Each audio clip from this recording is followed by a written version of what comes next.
Hello, and welcome to Meet Your Next Best Hire, a podcast featuring and highlighting top industry real estate leaders looking to land their next venture in the job marketplace. I'm Kelsi Cory, your host. With over a decade of real estate executive search and recruiting experience, and the founder of Cory Executive Recruiting and Leaders on Deck, I've had the unique privilege of partnering with top real estate firms to recruit and place high-level leaders across the country. In this podcast, we will have the amazing opportunity to hear top real estate industry leaders sharing their career stories, leadership and management style, and ultimately what they're known for in their craft. I can't wait to dive in and connect you with the best talent in the marketplace. Let's dive in together. I am so excited today to create this space and share time with the Tiffany Stanley. She is a real estate executive with a hyper focus in operations and also being the integrator. And honestly, Tiffany she's a leader that I would say a lot of folks admire your work. When we featured you, it was so cool to see how many people were supportive or in your corner. I think that's a testament to your leadership that you bring to the table, Tiffany. And of course, today, this is all about you, really understanding who you are, how you lead, and looking ideally for your next best venture. So thank you for being on the show today. Meet Your Next Best Hire with your host, Kelsi Cory. And we have Tiffany joining us. Thanks so much, Kelsi. I'm really privileged and lucky to be here talking with you today. So thanks for the invite and thanks for the amazing introduction. Love all the support that I get, not only from folks like yourself, but from all the folks that I've worked with over the years. So thanks again for having me. Yes. And like I said, it's so cool whenever we get to see things like that because it is a testament to how you've led your teams, the impact that you made across the industry. And the cool thing about your background is you've worked with some really big brands. You've made a lot of difference within the organizations and left a lasting footprint, not just on the brands, but on the people. And I would love to kind of dive into how did you get into the industry? What's your backstory? Yeah.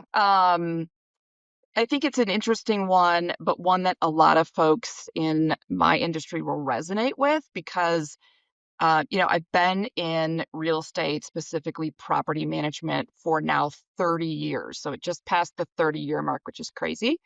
Yeah, I know time has flown by, but I started similarly to where a lot of folks started. I fell into this industry totally by accident. So I was coming out of the, animal care field, had my daughter, and was looking for an apartment at the time and had an assistant manager at the apartment community where I was touring say, hey, of course, you figure out through the course of the conversation, I'm also looking for a job. She's like, hey, I've got an amazing opportunity for you. Your personality would be perfect to be our leasing consultant. And by the way, you get this really great discount on an apartment too.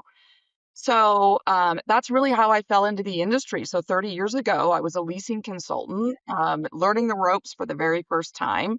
And honestly, I never left. So much like most of us who got kind of sucked into this industry, not knowing it could be this amazing career path, really have taken the journey that I think so many people resonate with being able to advance my career, lead smaller teams and then continue to grow and lead larger and larger teams as I spent more time and experience in the industry.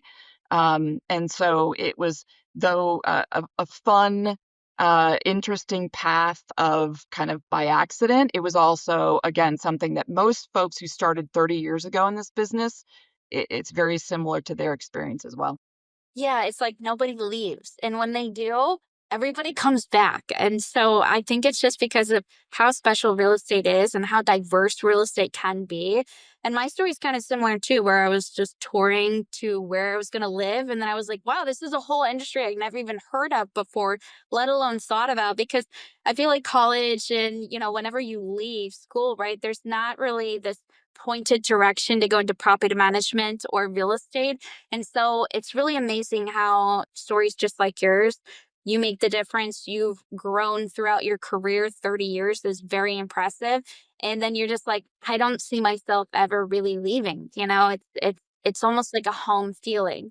And that naturally goes into our next question, which is, what are you known for in your craft? What's your expertise? What's your stamp?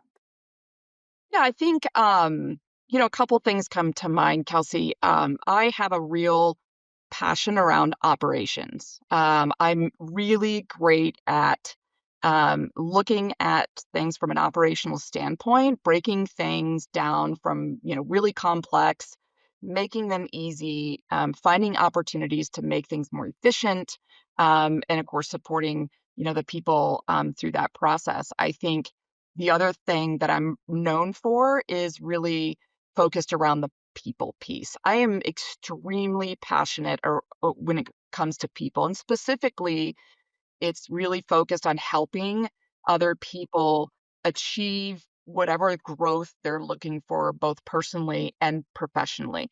So whether that's helping somebody find their next home, where they're going to bring their kids into the world. They're going to have family to support. Like those things are really something I'm passionate about, which is why I got into this industry. And that's just also translated into helping team members achieve their goals. So I've always been very focused on that piece of it. And I think because of my focus on it and my passion behind it, when you put those two things together, you can get really good at it, right? Because you love the time you spend on it. So that's probably what I would say is, kind of my craft and where I focus my time. I love the blend of, it's not that you're just right, it's not transactional for you. It's not like you go into these organizations and say, okay, we're going to rip this out, we're going to throw this away, we're going to reinvent something new. You really are thoughtful, intentional about, okay, here's where we can go in and diagnose some of the operational problems that we're seeing, but then you connect and check in with your teams of how is this going to impact everybody within the organization, and not just looking only at the bottom line, but looking at everything holistically. Is at least what I'm hearing from you, is something that really resonates across the board. And that naturally goes into our next question is, what is like maybe one or two of your biggest strengths that you bring to the table? Yeah, I mean, I think it does go kind of hand in hand. So I think about from an operational standpoint, I can create and align with a vision, and then break that down into how that translates strategically, right? So that's that blend of vision and strategic that is so important because, you can create a vision for a lot of things. If you don't have the strategic ability to say, this is what we need to do to achieve that vision, those two pieces, one of them is not going to work well. Um, I think the other piece that ties into the visionary part of that is I'm highly focused on um, helping build teams, right? So you organizations where there's not highly effective teams, whether that's at an executive level with an executive team or it's an on-site team managing, a multi-million dollar asset. If you don't have a highly effective team, you cannot achieve the same goals and you cannot achieve that vision that you've created. So that's another thing that I spend a lot of time and focus on is team building. I've had tremendous success building really amazing teams. And I think part of that strength also layers into my ability to communicate to a variety of different audiences. So, whether that's a board of directors or, an equity partner or our on-site teams, I'm able to communicate in those different areas and help align people and make sure everybody is focusing on the same vision, the same strategic goals, and we're marching forward.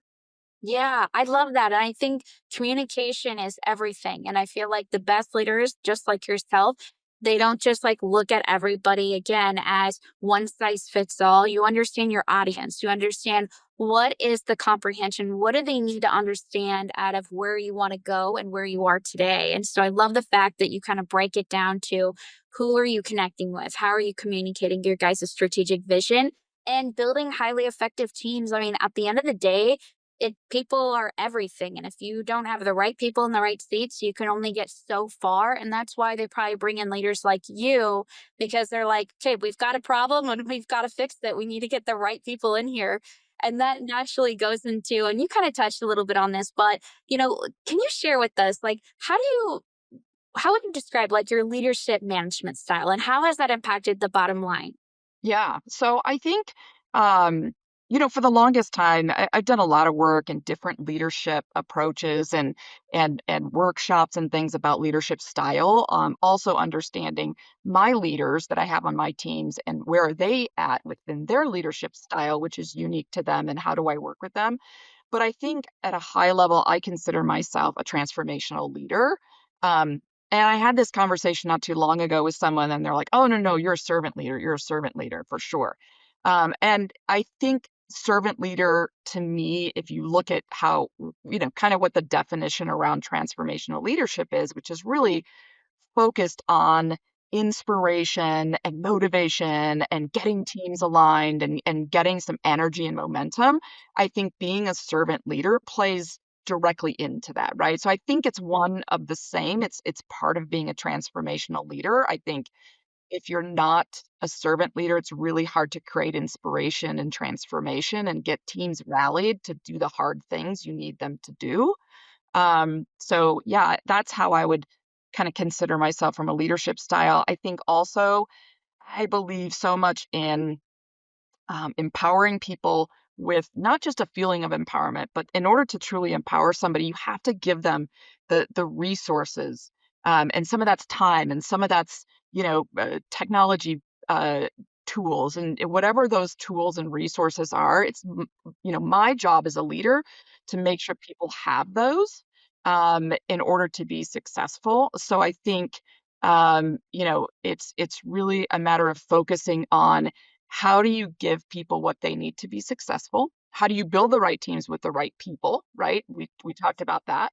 And then how do you get out of their way, right? Like, because, once you've given them everything and you've chosen the right person, get out of their way and let them kind of, go shine, knowing that you're still in the background, kind of continuing to help support and be there when they need you. But it's, and in the meantime, you're working on, okay, what challenges are they going to have and how do I get those out of their way? And so that they're, running down a path without these major obstacles. I think that's the supportive piece you do in the background. But that's how I think about leadership and probably a good example of my style. I love it. I love it. I feel like you almost create a sense of safety so people can know that, okay, they want to learn, they want to grow, and they want to be underneath leadership that's going to allow them to level up throughout their careers. And oftentimes, sometimes unhealthy leaders can create a space that is more fear driven where people are afraid. They're afraid of making the wrong mistake. They're afraid of like trying something new or even just speaking up. And it sounds like you're really the opposite of like saying, hey, I'm going to tailor this back to you. I'm going to give you the tools, the resources through communication and what that's going to look like. And you allow them. I love the fact that you shared too, that you get out of their way. Okay, I've got you over here. I'm going to actually empower you. It's not just a bunch of words. And then you see the transformation. And I think, describing your leadership as like a transformational leader, I I would agree with you. It's you come into these organizations, right? They might be thriving in some capacity, right? But you're really taking them from where they are today to where they want to go. And I do believe transformational leadership, having those hard conversations, really like digging in and figuring where's the pain points, coming in and transforming the organization from the ground up. Sounds like that's really your expertise. It's coming in, working from small boutique to large institutional firms and being able to talk shop and then also bring that back to the people. So I love it. I thank you so much for sharing your story with us. And what's the best way, Tiffany, for people to get a hold of you, to connect with you? Yeah, and again, Kelsi, thanks so much for having me. Love this opportunity and love what you're doing to help folks get their message out. So thank you again for having me here today. Best way to get a hold of me through my LinkedIn profile. My email is on there. I'm easy to get a hold of via email. feel free to message me on LinkedIn as well. I check that on a regular basis. So either one of those ways is perfectly fine. And happy to chat over the phone and set up, any kind of virtual calls.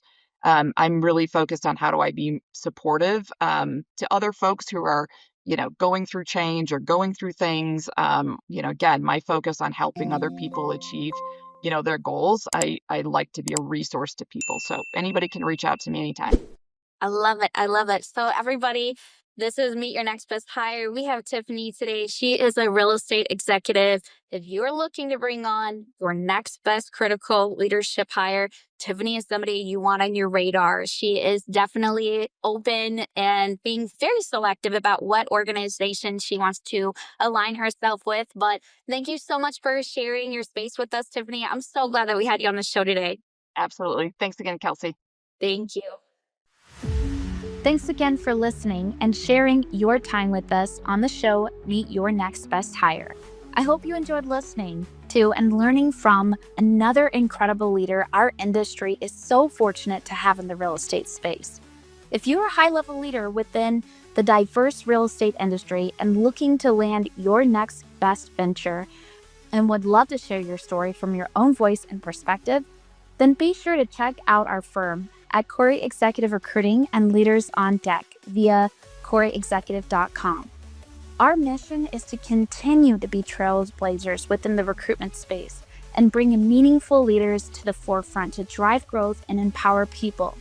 If you enjoyed this session, please like, comment, and subscribe to support us and our partners at Multifamily Media Network. Stay tuned and come join us on our journey.